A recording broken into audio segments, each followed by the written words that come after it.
जिसका अपनी दादी के अलावा दुनिया में कोई नहीं था। अचानक एक दिन दादी की मौत हो गई।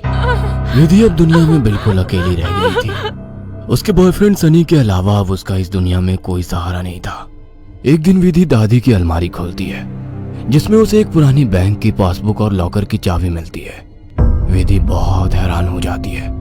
वह जानती थी दादी कितनी मुश्किलों से घर चला रही थी। फिर ऐसे में उनके पास से मिली ये लॉकर की चाबी देखकर विधि के मन में सवालों की झड़ी लग गई थी। ऐसा क्या है उस लॉकर में जिसके बारे में दादी ने उसे आज तक नहीं बताया? सवाल बहुत सारे थे जिनका जवाब ढूंढना था। दादी की डेथ सर्टिफिकेट लेकर जब वो बैंक पहुंची तो उसे दादी की लॉकर का एक्सेस मिल गया। उत्सुकतावश उसने लॉकर खोला तो उसमें सिर्फ उसे कुछ कागज दिखाई दिए। विधि कागज लेकर घर लौट आई। उन कागजों के मुताबिक मंथनपुर में एक बड़ी हवेली दादी के नाम थी। इतनी बड़ी हवेली है दादी के पास और हम सालों से इस 2 कमरे के किराए के मकान में जी रहे हैं। ऐसा क्यों किया दादी ने?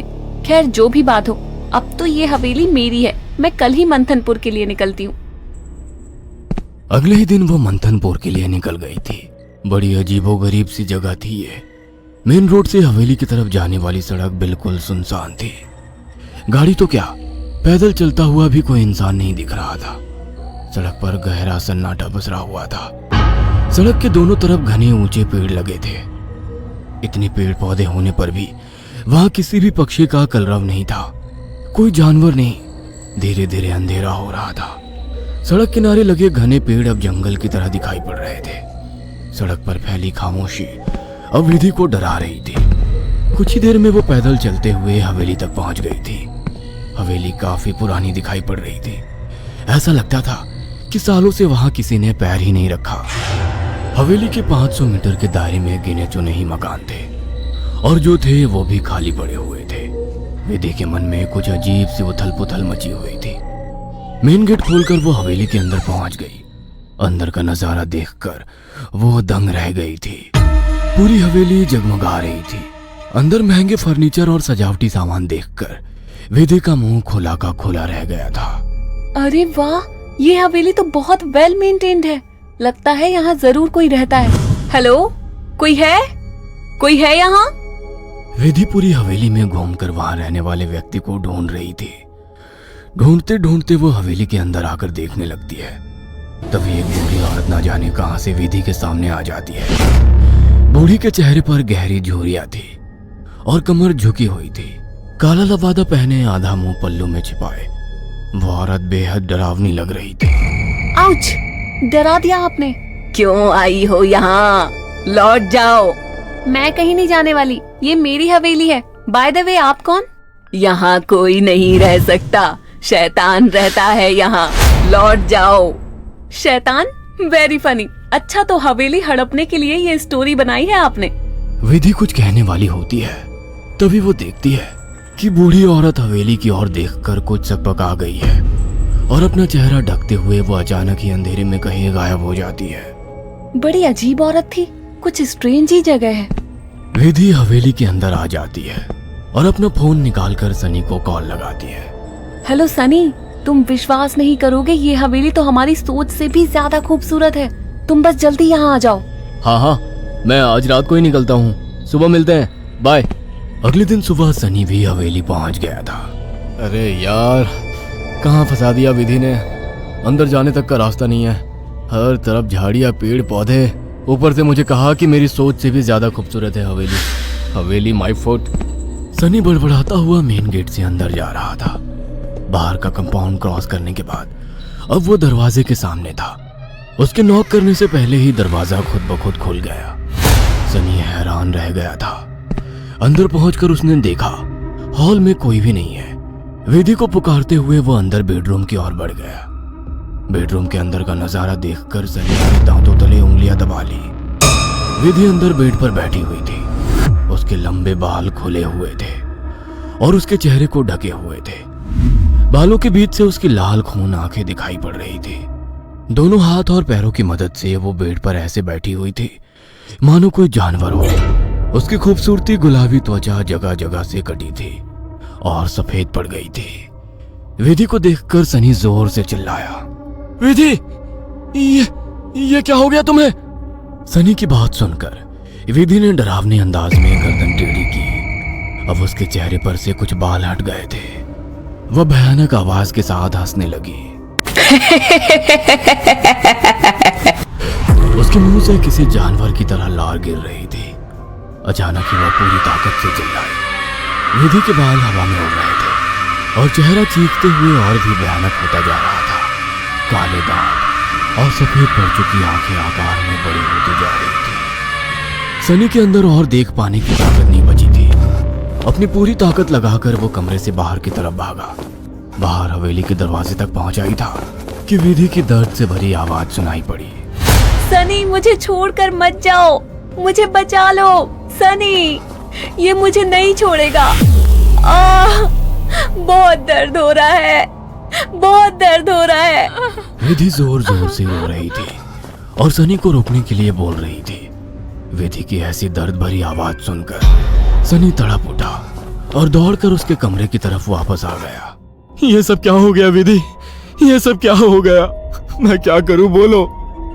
बहुत भूख लगी है, तेरा खून पीना है। इतना कहकर विधि अजीब तरीके से मुस्कुराने लगती है और अपने हाथों और पैरों की मदद से जमीन पर रेंगते हुए सनी की ओर बढ़ती है। सनी बिजली सी तेजी दिखाकर कमरे से बाहर निकल आता है और कमरे का दरवाजा बाहर से बंद कर देता है। सनी की कुछ समझ नहीं आ रहा था। वह विधि की मदद करना चाहता था। उसे ऐसी हालत में छोड़ना उसे मौत के मुंह में धकेलने जैसा था। वह बाहर जाकर मदद मांगने का निर्णय लेता है और तुरंत बाहर निकल आता है। हवेली के अंदर दूर दूर तक केवल सन्नाटा छाया हुआ था। अंदर से रह रहकर वही चीखें सुनाई दे रही थी। मदद की उम्मीद में सनी दौड़ते हुए आगे भागे जा रहा था।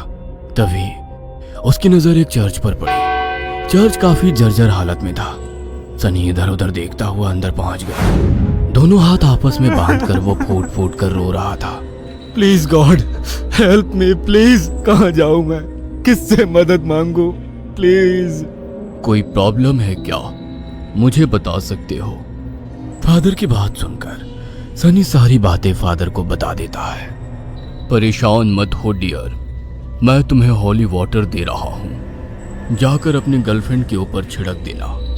God bless. Sunny holy water लेकर हवेली लौट आया था। उसने विधि के रूम का दरवाजा खोला तो वो दीवारों पर चल रही थी। उसके मुंह से खून बह रहा था और वो जोर जोर से हंस रही थी। दरवाजा खुला देख उसने टेढ़ी सी नजर से सनी को देखा और दीवार से नीचे कूदकर उसकी ओर बढ़ने लगी। सही समय पर सनी ने हॉली के ऊपर छिड़क दिया। एक जोरदार चीख के साथ दूर जा गिरी और एक काला सा साया कमरे से बाहर की तरफ जाता हुआ दिखाई दिया। विधि, वो चला गया। तुम ठीक हो? हाँ, वो चला गया, लेकिन अब वो अकेला नहीं आएगा। वो बुढ़िया सही कहती थी, ये घर नहीं शैतान का बसेरा है। यहाँ एक नहीं 5 शैतानी ताकत है। जल्दी चलो विधि, हम यहाँ से दूर निकल जाएंगे। सनी विधि को सहारा देकर ले जाने लगता है। तभी विधि की आंखें पलट जाती है और वो सनी को दूर धकेल देती है। सनी जाकर दीवार में टकरा जाता है। तभी फादर वहां आ जाते हैं। मैं जानता था यहाँ एक नहीं बल्कि कई शैतान है जो तुम्हें नुकसान पहुंचाने की कोशिश जरूर करेंगे। तुम्हारी दोस्त पोजेस्ड है, यह आसानी से उसका शरीर नहीं छोड़ेंगे। मुझे ही कुछ करना होगा। फादर हॉली वाटर को विधि पर छिड़कते हैं जिससे कुछ पल के लिए शैतान कमजोर हो जाता है। उसी समय वे दोनों उसे बेड से बांध देते हैं। उसके बाद फादर प्रेयर बोलने लगते हैं और वाटर की कुछ बूंदें उसके ऊपर गिराने लगते हैं। विधि पूरी ताकत लगाकर चीख रही थी। फिर कुछ देर बाद अचानक उसने चीखना बंद कर दिया। भयंकर सी आवाज में उसने कहा, ये मेरा शिकार है, तुझे क्या लगता है इसे बचा लेगा? इसके बाद विधि ने झटके से अपने दोनों हाथों पर बंधी रस्सी को खींचकर तोड़ दिया और अपने हाथों और पैरों को उल्टी दिशा में मोड़ने लगी। कट कट की आवाज के साथ उसकी हड्डियों के टूटने की आवाज आ रही थी। विधि की दिल को चीरती चीखों को सुनकर सनी की आंखों से भी आंसू बह रहे थे। फादर ने वाटर छिड़कते हुए विधि के चारों ओर एक गोला बना दिया। अब वो उस गोले से बाहर नहीं आ पा रही थी। फादर लगातार प्रेयर कर रहे थे। अचानक कड़ाक की आवाज आई और विधि की गर्दन पीछे की तरफ घूम गई।